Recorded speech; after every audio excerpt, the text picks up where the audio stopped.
Ndugu zangu Waislamu, kama kuna jambo ambalo sisi tunatasahau nalo sana,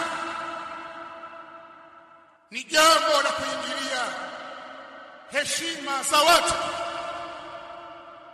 maisha ya watu. Tukakaa katika vijimaskani, tukakaa katika vibaraza, ikawa sisi pale kinachoendelea ni alqil walqal, alqil waqal, qil waqal zinakithiri katika ndimi zetu. Hatuchungi sisi maneno, kusemana ni katika jambo la kawaida. Hawakai watu wawili sehemu yoyote wakaanza stori zao wakamaliza bila katika nakati pale akatoa fulani akasema.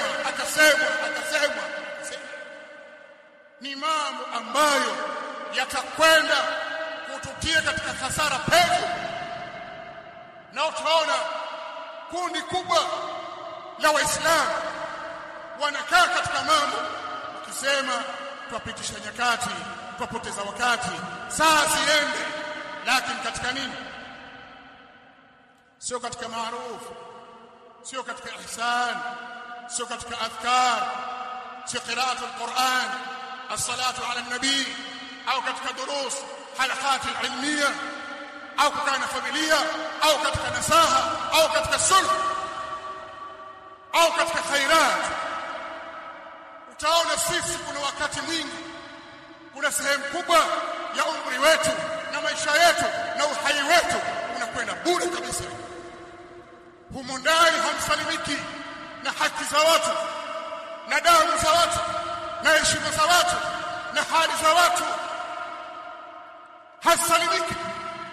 Taona kwamba haya yapita bure katika dunia.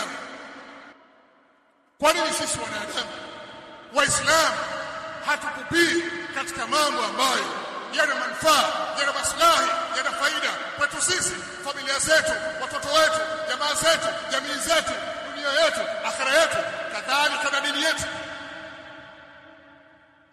Tumche Allah subhanahu wa ta'ala, tumche Allah tabaraka wa ta'ala katika heshima za watu, tumche Allah subhanahu wa ta'ala katika damu za watu, tumche Allah tabaraka wa ta'ala katika mali za watu.